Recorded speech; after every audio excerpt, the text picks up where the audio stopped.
सुन रहे हैं pocket FM. मैं हूं नेहा और मैं आपके लिए लेकर आई हूं एक रोमांटिक स्टोरी। मानव का फोन बज उठता है।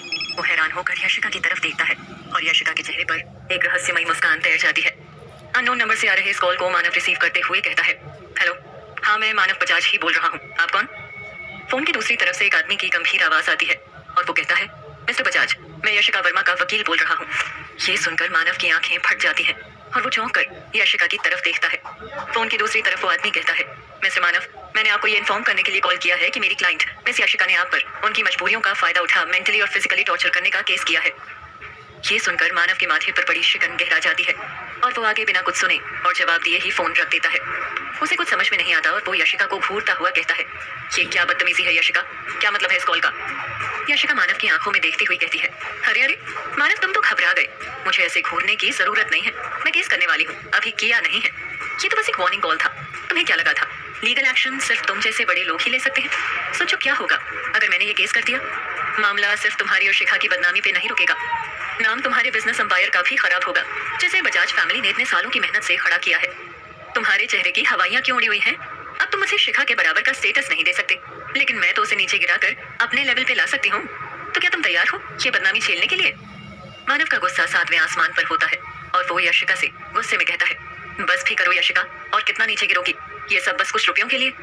यशिका ने जैसे सवाल का जवाब पहले से ही सोच रखा था, वो तपाक से बिना कुछ सोचे बोली, क्यों मानव, गिरने का ठेका सिर्फ तुमने और शिखा ने ही ले रखा है क्या, या बजाज फैमिली का कॉपीराइट है इस पे भी? मानव के चेहरे पर सवालिया भाव उभरे देख के यशिका आगे कहती है, तुम्हें तो पता ही होगा ना कल रात शिखा ने क्या किया। अब इतने भी भोले मत बनो।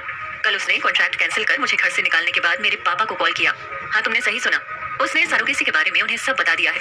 अब तुम बताओ, क्या मेरे साथ एक रात बिता के मुझे इस हालत में छोड़ कॉन्ट्रैक्ट कैंसिल करवाने का मतलब ये नहीं बनता कि तुमने मुझे फिजिकली यूज किया है और कुछ नहीं?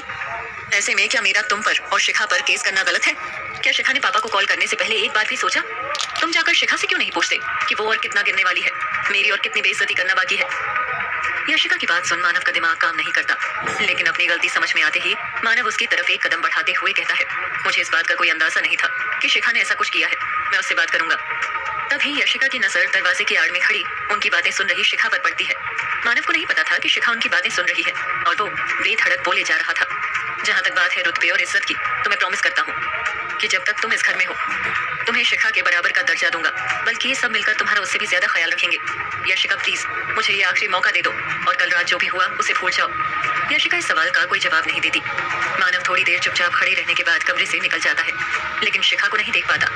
बराबर रुतबे की बात सुनकर शिखा के होश उड़ चुके थे और वहीं खड़ी यशिका की तरफ देखती हुई खुद से कहती है, सिर्फ कह देने से तो किसी को इज्जत और रुतबा नहीं मिल जाता ना यशिका, रुतबा तो उसे ही मिलेगा जिसका मानव होगा।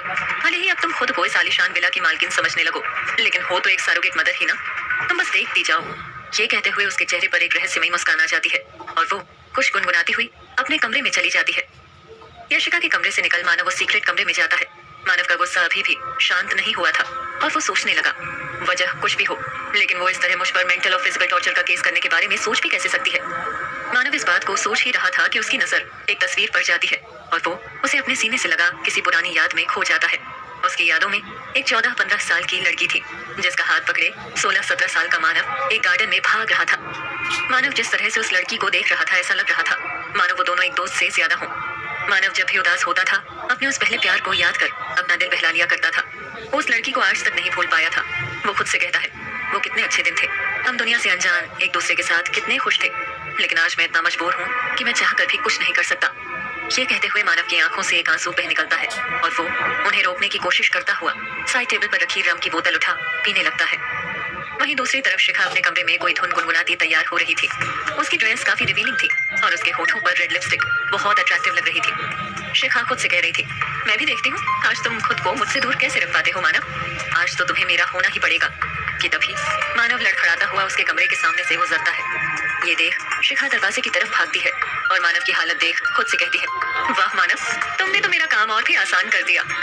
फिर इतराते हुए पीछे मुड़ एक आखिरी बार खुद को शीशे में देख मानव के कमरे की तरफ चली जाती है। नशे में धुत मानव खुद को संभाल नहीं पाता और बिस्तर पर गिर जाता है और बड़बड़ाता है, तुम क्यों नहीं समझते जबरदस्ती। I love you. शिखा मानव के पास पहुंच मुस्कुराती है और धीरे धीरे उसकी छाती पर हाथ फेरती हुई उसके चेहरे को अपने हाथों में लेकर कहती है, तुम्हें नहीं पता मानव, मैं इस दिन के लिए कितना तरसी हूँ। मुझे कब से इंतजार था इस दिन का। उसके बाद मानव को चूमती हुई वो उसका हाथ पकड़ अपनी कमर पर रख देती है और धीरे धीरे उसके शर्ट के बटन्स खोलने लगती है। तभी अचानक मानव अपनी आंखें बंद किए ही शिखा को अपनी ओर खींचकर अपनी छाती से सटा लेता है और उसके कान में कहता है, प्लीज मुझे छोड़ के कहीं मत जाना। अचानक लगे इस झटके से शिखा हंस देती है और उसे अपनी बाहों में भरते हुए कहती है, मैं यही हूँ तुम्हारे पास। ये कहते हुए शिखा की नजर दरवाजे पर जाती है और वो देखती है कि यशिका हाथ में कुछ लिए सामने ही खड़ी है और उन्हें देख रही है। यशिका मानव की कार की चाबी लौटाने आई थी जो उसके कमरे में ही रह गई थी, लेकिन कमरे का नजारा देख उसकी आंखें फट गई थी और सांसें रुक गई थी। उसने हाथ में रखी चाबी पर अपनी पकड़ मजबूत कर ली। उसकी आंखों में आंसू थे। तभी उसकी नजरें शिखा से मिली। शिखा एक तंज भरी मुस्कान होठों पे लिए यशिका को देखते हुए मानव के होठों की तरफ बढ़ रही थी कि तभी मानव ने शिखा को किस कर लिया और शिखा के मुंह से एक आह निकल गई। इसके आगे यशिका से देखा नहीं गया और वो चाबी हाथ में लिए हुए ही कमरे में आ गई। कीरिंग को जोर से दबाने के कारण यशिका का हाथ कट गया था, लेकिन उसे होश नहीं था।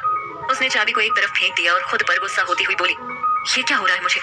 क्यों उन दोनों को इस तरह देख मुझे इतना बुरा लग रहा है, जैसे मेरा दिल जल रहा हो। क्यों मैं मानव को शिखा की बाहों में नहीं देख पाई? आखिर क्यों? ये कहते हुए यशिका की आंखों से आंसू की बरसात होने लगी और वो मन ही मन डरने लगी कि कहीं मुझे मानव से प्यार तो नहीं हो गया। नहीं, ये नहीं हो सकता। मैं ऐसा नहीं होने दे सकती और आज ये देखने के बाद तो कभी नहीं। जहाँ यशिका अपने कमरे में दुखी बैठी थी, वहीं मानव के कमरे में शिखा ने आज तक इतनी खुशी कभी महसूस नहीं की थी। इतने सालों तक मानव के साथ रहने के बाद वो आज पहली बार उसके इतने करीब थी, उसके बिस्तर में, उसकी बाहों में। बिस्तर पर लेटे मानव के शरीर से सारे कपड़े हट चुके थे और शिखा की ड्रेस भी बिस्तर के कोने पर पड़ी थी। शिखा मानव की छाती को चूमती अपने हाथों से उसके पूरे बदन को महसूस कर रही थी।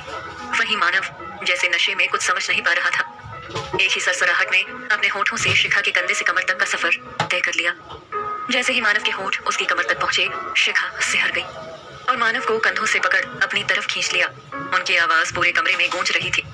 शिखा का बस चलता तो वो वक्त को वहीं उसी रात में रोक लेती और ऐसे ही मानव की बाहों में पड़ी रहती। वो मानव को खुद से एक पल को भी अलग नहीं होने दे रही थी। कल सुबह उठने के बाद जो भी हो, लेकिन शिखा इस रात को कभी नहीं भूल पाएगी। जिंदगी भर की खुशियों को एक रात में महसूस करती शिखा थक कर कब सो गई उसे पता नहीं चला। अगली सुबह कमरे में पड़ रही सूरज की रोशनी से मानव की नींद खुली तो उसका सर दर्द से फटा जा रहा था। आंखें मसलते हुए जब उसने बिस्तर पर अपने साथ चादर में लिपटी शिखा को सोया देखा तो उसकी नींद उड़ गई। इसके बाद कमरे में बिखरे कपड़े देख मानव पूरी तरह से चौंक गया। मानव को कल रात के बारे में कुछ भी याद नहीं था, लेकिन बिस्तर के पास बड़ी रम की बोतल देख वो माजरा समझ गया और अपना सर पकड़ता हुआ बोला, ये क्या कर दिया मैंने? जो आज तक नहीं हुआ वो अब कैसे हो गया मुझसे? मानव गिल्ट में डूबा जा रहा था और उसे कुछ समझ में नहीं आ रहा था।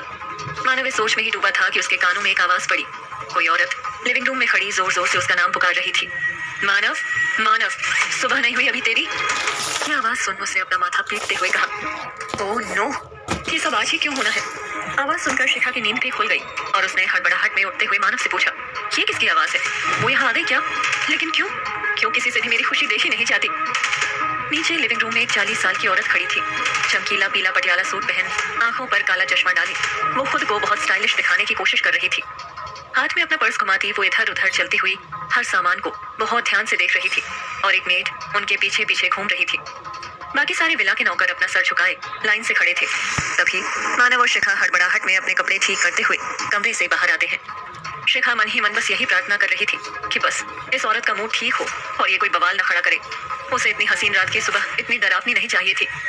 मानव और शिखा को एक ही कमरे से निकलता देख इस औरत के चेहरे की हंसी गायब हो गई और वो दोनों आकर मुजरिमों की तरह उस औरत के सामने खड़े हो गए। उस औरत ने दोनों को ऊपर से नीचे तक घूरते हुए कहा, तुम दोनों एक साथ एक ही कमरे से निकल रहे हो?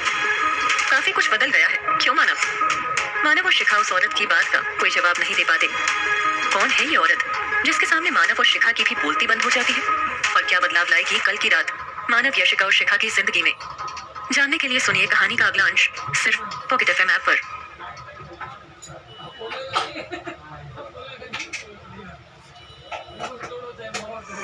आप सुन रहे हैं पॉकेट एफएम। मैं हूं नेहा और मैं आपके लिए लेकर आई हूं एक रोमांटिक स्टोरी। उस औरत ने मानव और शिखा को ऊपर से नीचे तक घूरते हुए कहा, मैं देख रही हूँ मेरी गैर मौजूदगी में काफी कुछ बदल गया है, क्यों मानव? वो दोनों कुछ जवाब नहीं दे पाते। वहीं सुबह सुबह ये शोर सुनकर यशिका की नींद भी खुल गई थी और वो कमरे के बाहर आकर गैलरी में खड़ी सब कुछ देख रही थी। तभी उस औरत ने उसे देखते हुए कहा, ओह महारानी, नीचे तशरीफ लाओ। ये सुनकर यशिका हैरान होते हुए सीढ़ियां उतरने लगी, लेकिन कल रात जो उसने देखा था उसके बाद उसकी नजरें मानव और शिखा से नहीं हट रही थी। मानव ने बड़ी तहजीब से उस औरत से कहा, आप सुबह सुबह यहाँ कैसे बुआ जी, सब ठीक है ना? ये सुनकर उनकी आंखों में गुस्सा उतर आया। वो सोफे पर बैठ शिखा की तरफ देखते हुए बोली, कोई एक काम तुम दोनों ठीक से कर सकते हो? मैं पूछती हूँ, तूने किससे पूछकर कॉन्ट्रैक्ट कैंसिल करवाया शिखा? क्या तू भूल गई थी कि ये सब मेरे कहने पर हो रहा है? शिखा अपना सर झुकाए चुपचाप खड़ी रहती है और बुआ जी बोलती ही चली जाती है, अरे जो तू बांझ ना होती, माँ बन सकती तो मुझे ये करने की जरूरत ही नहीं पड़ती। वो तो अच्छा हुआ शादी के पहले जांच करा ली, नहीं तो तू तो मेरा खानदान खत्म करा देती। और शुक्र है कि आज उस वकील ने मुझे सब बता दिया, नहीं तो। बुआ बोलते बोलते अचानक रुक गई और फिर कुछ सोच कर बोली, अरे मैं कहती हूँ थोड़े दिन अपनी जलन काबू में रख ले शिखा, क्या बिगड़ जाएगा कुछ महीनों में। बुआ जी की बातों से साफ पता चल रहा था कि वो शिखा को बिल्कुल पसंद नहीं करती। मानव उन्हें रोकने के लिए कुछ बोलने वाला होता है कि बुआ जी यशिका से कहती है, और लड़की तू, जो भी नाम है तेरा, खबरदार जो बच्चे के पैदा होने से पहले इस घर के बाहर कदम भी रखा तो टांगे तोड़कर रख दूंगी, समझी? यशिका एक अनजान औरत के मुंह से अपने लिए ऐसी बातें सुन कुछ समझ नहीं पा रही थी और उसके मन में सवालों की छड़ी लग गई थी। बुआ जी, ये भी इस अजीब कॉन्ट्रैक्ट में शामिल है? मुझे तो लगा था कि ये एक सीक्रेट कॉन्ट्रैक्ट है।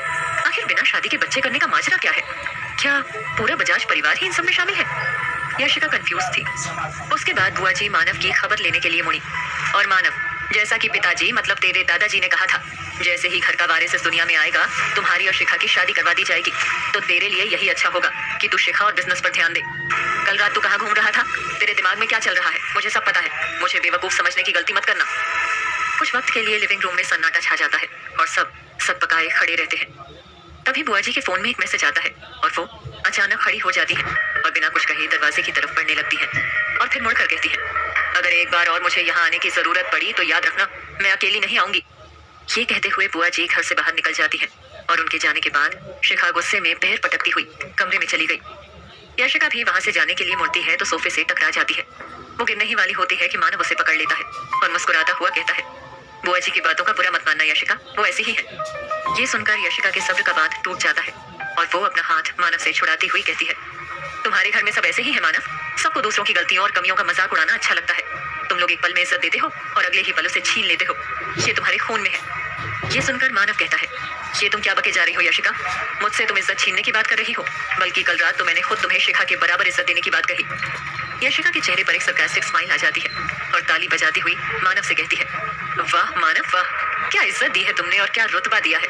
इस तरह बराबर किया तुमने मुझे शिखा से कि पहले मेरे साथ रात बिताई और फिर शिखा के साथ। सच, इससे ज्यादा बराबरी तो मुझे कहीं मिल ही नहीं सकती। बहुत खूब। मानव पिछली रात के लिए पहले ही बहुत गिल्टी फील कर रहा था और ये सब सुनने के बाद उसका सर झुक गया, लेकिन शर्म से ज्यादा उसे गुस्सा आ रहा था कि यशिका ने उससे कुछ पूछने की जरूरत नहीं समझी और सारे इल्जाम उसके सर मार दिए। इतना सब कुछ बोल यशिका मन ही मन खुद पे गुस्सा करने लगी। आखिर किस हद से मैं मानव पर इतनी नाराज हो रही हूँ? वो ना तो मेरा पति है और ना ही मेरा बॉयफ्रेंड, तो क्यों मैं खुद को रोक नहीं पा रही? ये क्या हो रहा है मुझे? तभी मानव ने गुस्से से चीखते हुए केयरटेकर को बुलाया और उससे अपने कार की चाबी मांगी। यशिका जब तक वहीं खड़ी थी उसे ये समझ आ रहा था कि उसका मानव पर गुस्सा करना कहीं से भी जायज नहीं है। अब वो एक पल भी वहां नहीं रहना चाहती थी, वो वहां से चली जाना चाहती थी, इस नेगेटिविटी से दूर, इन झगड़े झंझट से दूर। वो ये सोच ही रही थी कि मानव वहां से गुस्से में जाने लगा। ये देखकर यशिका बोली, देखो मानव, मैं यहाँ नहीं रहना चाहती हूँ, मैं यहाँ से जाना चाहती हूँ। ये सुनकर मानव जो पहले से ही गुस्से में था वो बोला, ये अब क्या नया तमाशा है? यहाँ नहीं रहना चाहती हो का क्या मतलब है? कहाँ रहना चाहती हो तुम? अब यशिका बोली, कहीं भी, पर यहाँ नहीं। प्लीज मानव, मेरा यहाँ दम घुट रहा है। मेरी इतनी बेइज्जती आज तक किसी ने नहीं की जितनी कुछ दिनों में यहाँ रहकर हो गई, और इससे मेरी मेंटल और फिजिकल दोनों हेल्थ खराब हो रही है और इसका असर होने वाले बच्चे पर भी पड़ेगा। इसलिए बेहतर यही होगा कि मैं यहाँ ना रहूँ। प्लीज मुझे यहाँ से जाने दो। रही बात बच्चे की, तो वो जब होगा तो तुम्हें मिल जाएगा। यशिका ने अपने पेट पर दुखी मन से हाथ रखते हुए कहा। ये सुनकर मानव थोड़ा सोच में पड़ गया, फिर बोला, ठीक है, मैं तुम्हारा रहने का इंतजाम दूसरे बंगले में करा देता हूँ अपनी विला में, लेकिन मेरी सेक्रेटरी तुम्हारे साथ ही रहेगी हर वक्त और तुम्हारी हर जरूरत का ख्याल रखेगी। ये सुनकर यशिका ने हाँ में सर हिलाया। फिर मानव वहां से चला गया और यशिका ने भी अपना सामान पैक कर लिया और सेक्रेटरी के साथ दूसरी विला में रहने के लिए चली गई। यशिका विला में सेक्रेटरी के साथ रहने लगी। अगले 2 महीने के बाद यशिका और सेक्रेटरी मानव के प्राइवेट हॉस्पिटल में आए हुए थे। सेक्रेटरी ने अपने हाथ में यशिका का एक हेल्थ एग्जामिनेशन रिपोर्ट पकड़ा हुआ था। 7 वीक्स प्रेग्नेंट। उसकी कंडीशन ठीक तो है ना? मानव ने अपनी सेक्रेटरी से फोन पर पूछा। वो एक साथ 2 जुड़वा बच्चों की मां बनने वाली है सर। उसकी सेक्रेटरी ने मानव को सब कुछ बता दिया। दूसरी ओर यशिका की हालत दूसरों के इशारों में नाचती हुई कठपुतली के समान हो गई थी। हर हालत में वो वही करती जो उसे करने के लिए कहा जाता। अपने बच्चों के अलावा वो किसी भी चीज की चिंता नहीं कर रही थी। बस मानव ने उसे बजाज मैंशन से दूर भेजकर उसके ऊपर एक बड़ा एहसान किया था। उसे अब आए दिन के ड्रामे नहीं देखने पड़ते थे। तभी सेक्रेटरी उसके पास आई और बोली, तुम्हारी कंडीशन ठीक है, तुम बिल्कुल भी मत घबराना। तुम्हें किसी भी चीज की चिंता करने की जरूरत नहीं है। तुम बस विला में रहो और बस इन आने वाले बेबीज की केयर करो। अगर तुम्हें किसी भी चीज की जरूरत हो तो मुझे कह देना। ये सुनकर यशिका ने ऊपर देखकर कहा, मुझे मेरे पापा को एक बार देखना है। 2 महीने पहले मैं बस एक नोट छोड़कर वहां से चली आई थी और तो और मैंने उन्हें गुड बाय तक नहीं कहा था। वो मेरी चिंता कर रहे होंगे वहाँ। ये सुनकर सेक्रेटरी कंफ्यूज हो गई। सर ने मुझसे कहा है कि तुम्हें कहीं बाहर नहीं जाना है। ये सुनकर यशिका बोली, मुझे मेरे डैड को देखना है, क्या आप इतना भी नहीं कर सकती मेरी खातिर? यशिका की रिक्वेस्ट पर सेक्रेटरी तैयार हो गई और बोली, ठीक है। इस बेचारी लड़की को देखकर जो इतनी कम उम्र में सरोगेट मदर बनने के लिए तैयार हो गई थी, सेक्रेटरी ने सोचा कि उसके घर पर जरूर कुछ ना कुछ प्रॉब्लम होगी। इसलिए मानव से बिना पूछे ही उसने यशिका को उसके डैड से मिलाने का टाइम अरेंज कर दिया। उसने मीटिंग एक कैफे में अरेंज कराई थी। ये कैफे सिटी के बीच में था। जैसे ही यशिका के पापा को मैसेज मिला, वो जल्दी से वहां चले आए। 30 मिनट पहले ही वहां पहुंच गए और एक प्राइवेट रूम में बैठ गए। वो अपनी बेटी यशिका के बारे में सोच रहे थे। उन्हें यशिका की बहुत चिंता हो रही थी। उनकी पत्नी और उनकी सगी बेटी किरण यशिका को बात बात पर बुरा भला कहती थी। इसलिए उन्हें लगा था कि यशिका कहीं घर छोड़कर चली गई थी। दरअसल पहले यशिका के पापा रवि वर्मा की फैमिली काफी अमीर थी, पर फिर बार बार हो रहे लॉस के कारण बहुत से इन्वेस्टर्स ने उनकी कंपनी में इन्वेस्ट करना बंद कर दिया। जब उनकी पत्नी को पता चला कि उनकी कंपनी नीलाम होने वाली है, तो उसने इन सब का दोष यशिका को देना स्टार्ट कर दिया, क्योंकि उसे लगता था कि वो यशिका पर फिजूल खर्चे कर रहे हैं। उनकी पत्नी के हिसाब से अगर वो ऐसा नहीं करें तो उनकी फैमिली को इतना सफर नहीं करना पड़ता। इस बात को लेकर उनके बीच कई झगड़े हुए। जब एक बार यशिका छुट्टियों में घर आई, तब उसकी माँ ने और किरण ने यशिका को एक कमरे में बंद कर दिया। रवि वर्मा ये सब सोचकर गुस्से से भर गए थे। फिर यशिका के जाने के बाद जब एक दिन उनके अकाउंट में रहस्यमय तरीके से 25 लाख रुपए जमा हो जाते हैं, तब उन्हें लगा कि हो न हो इसका यशिका से कोई ना कोई ताल्लुक जरूर है। उन्हें यह भी लग रहा था कि यशिका के साथ कुछ तो गलत हुआ था। यशिका उनकी खुद की बेटी नहीं थी। 10 साल पहले उन्होंने यशिका को एक अनाथ आश्रम से अडॉप्ट किया था, क्योंकि वो काफी इंटेलिजेंट थी। उन्होंने कभी ये नहीं सोचा था कि वो उनकी गोद ली गई बेटी है। पर उनकी पत्नी और बेटी किरण हमेशा ही यशिका के खिलाफ थे। वो ये सब सोच ही रहे थे कि तभी उन्होंने देखा किसी ने दरवाजा खोला है। दरवाजा सेक्रेटरी ने ही ओपन किया था। यशिका धीरे से अंदर आ गई थी। यशिका की आंखों से आंसू निकलने ही वाले थे कि तभी उसने अपने आंसुओं को कंट्रोल कर लिया। उसके पापा जल्दी से उठे और सेक्रेटरी को शक की नजरों से देखने लगे। सिचुएशन को समझते हुए सेक्रेटरी वहां से चली गई और दरवाजे को बंद कर दिया। रवि वर्मा अपनी बेटी के पास आए और उन्होंने पूछा, तुम पिछले 2 महीनों से कहाँ थी? तुम्हें पता है कि मैं कितना परेशान हुआ था?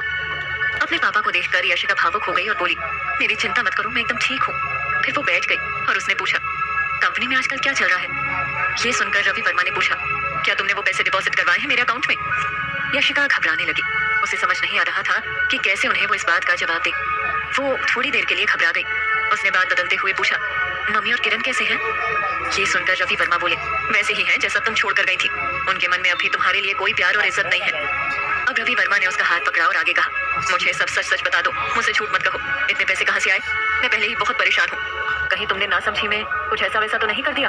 कोई गलत काम तो नहीं किया ना तुमने? कुछ देर दोनों चुप थे। रवि वर्मा को कुछ समझ नहीं आ रहा था कि आखिर क्या हुआ है। उन्होंने एक बार फिर पूछा, बताओ आखिर कहाँ से आए इतने पैसे, और वो औरत कौन है जो तुम्हारे साथ आई है? ये सुनकर अब यशिका बोली, पापा मैं एक सरोगेट मदर बनने वाली हूँ। मैंने अपनी गोद किसी और को बेच दी है, और उसके हस्बैंड के साथ, मानव बजाज के साथ। यशिका इसके आगे कुछ नहीं कह पाई और ये सुनते ही उसके पापा ने उसे एक जोरदार थप्पड़ मारा। आप सब